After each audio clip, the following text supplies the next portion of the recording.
드라마와 현실은 다르다는 거. 아마 대한민국 어디 전 세계도 우영우와 같은 자폐 스펙트럼 장애인은 없을 겁니다. 기숙사 방 앞에서 놀림을 놀리고 샤워하는데 바보라고 놀리고 결국은 참다 폭발한 적이 있었어요. 그때가 가장 가슴이 아팠고.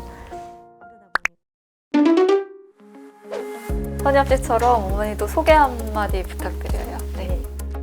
30대 자폐 스펙트럼 장애를 앓고 있는 아들을 키우고 있는 엄마입니다. 안녕하세요. 처음 좀 자폐 장애를 눈치챈 거 혹시 언제인지 기억나세요?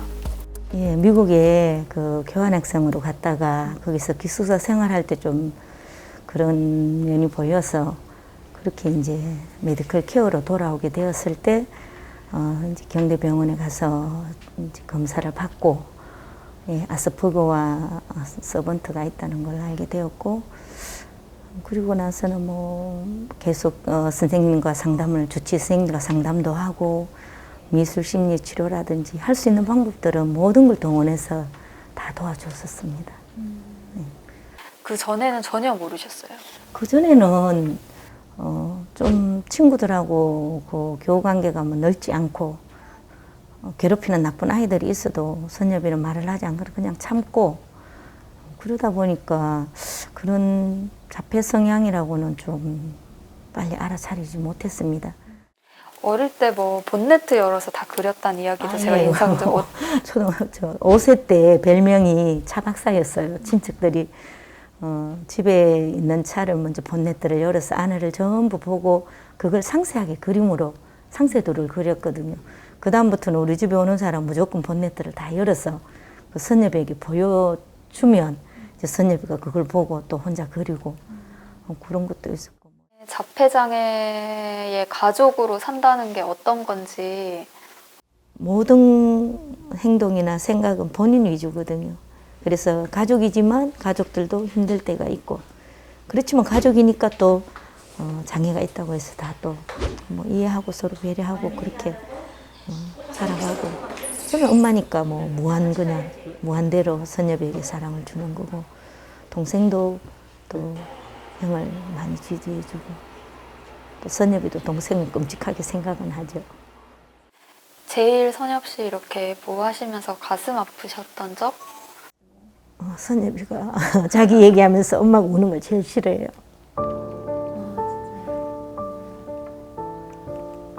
남몰래 진짜 많이 우셨을 것 같은데 제가 이제 혼자 많이 울었고 제가 또 워낙 긍정적으로 살다 보니까 다른 사람한테 표현을 잘 안 하고 선엽이를 노출을 많이 안 시켰거든요. 그래서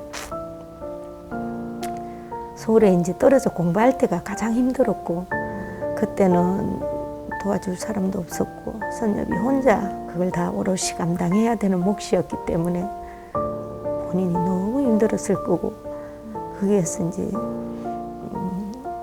아이들이 대학생이라고 하는데도 아이들이 선엽이 기숙사 방 앞에서 놀림을 놀리고 샤워하는데 바보라고 놀리고 또 이제 주로 혼자 걷거나 독백을 많이 하는데 그런 모습을 그대로 흉내내면서 계속 힘들게 해서 결국 아이가 폭발하게 만들더라고요. 그래서 결국은 참다 4년 만에 한번 폭발한 적이 있었어요. 그때가 가장 가슴이 아팠고 그러다 보니까 대학원을 다닐 때는 경산에서 서울까지 기차로 통학을 했습니다.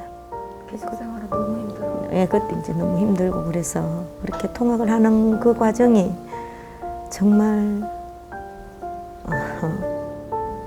보통의 의지 갖고는 할 수가 없는 거죠. 우리 같아도 할 수 없는 일들을 본인은 공부하겠다는 그 일념 하나로 그냥 그걸 다 견뎌냈었죠. 발바닥에 막 구둥살이 다 박히도록 걸어다니고 뭐 허리에 지금 허리 디스크가 올 정도로 앉아서 계속 쓰다 보니까 그런 쪽으로 힘들어도 지금도 열심히 하고 있죠. 어머니는 우영우 보셨어요? 드라마? 저는 다 봤습니다. 예, 저는 보면서 드라마와 현실은 다르다는 거. 아마 대한민국 어디 전 세계도 우영우와 같은 자폐 스펙트럼 장애인은 없을 겁니다. 그래도 드라마가 인기 없고 좋아지신 점 있다고 하셨잖아요. 좋아진 점 있죠. 네, 뭐가 좀 그전에는 이제 선여비를 설명하려면 참 힘들었었어요. 그래서 이렇다 저렇다 말하기가 싫어서 제가 잘 안 했는데 지금 같은 경우에는 뭐 누가 묻거나 그러면은 그냥 자연스럽게 우리 선여비는 남자 우영우야. 그러면 그걸로서 좀 모든 게 그냥 대변되는 거는 있어서 그거는 감사해요.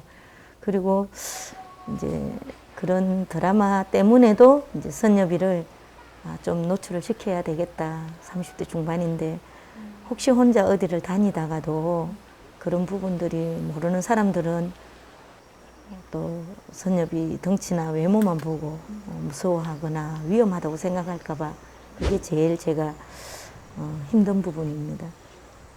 사실 선여비는 그냥 초등학생 같은 마음을 갖고 있거든요.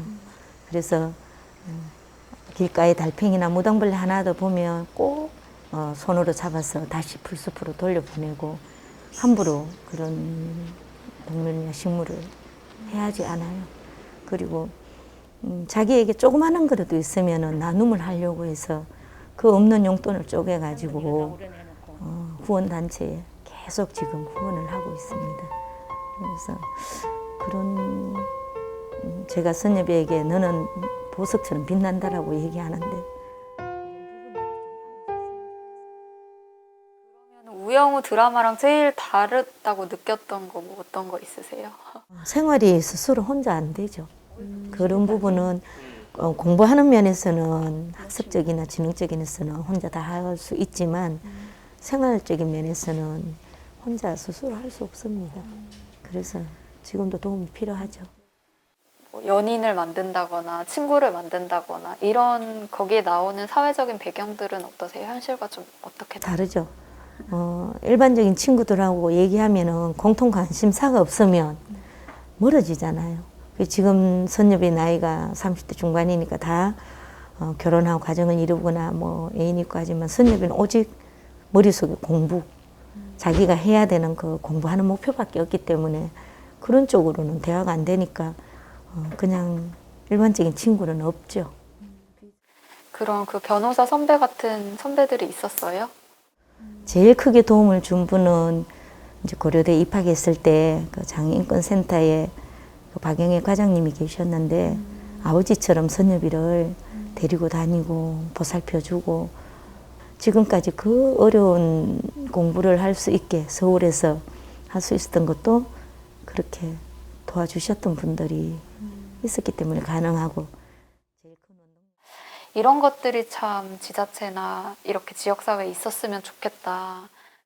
일반적인 자폐 스펙트럼은 뭐 도와주는 방법도 있고 하던데 그 지능이 있는 아이들에 대한 지원은 아직까지 계획된 게 없었고 실시하고 있는 것도 없었습니다. 전문 상담사가 아직 우리나라에는 체계적으로 되어 있지 않아서 좀 그런 부분들이 앞으로는 더 우리나라에도 이제 확대되는 그런 걸 좀 바라봅니다.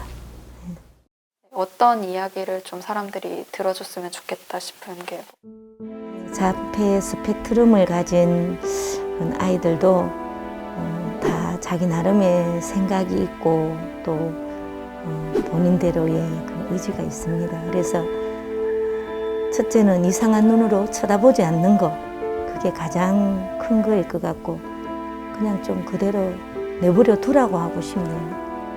그래서 옆에서 말을 하거나 한 번 더 쳐다보거나 수군대는 게 아이에게는 엄청난 상처일 수 있거든요. 또 자존감 문제도 있고 좀 그냥 우리 주위에도 이런 아이가 있구나라고 그냥 따뜻한 눈길로만 좀 봐주셨으면 좋겠습니다.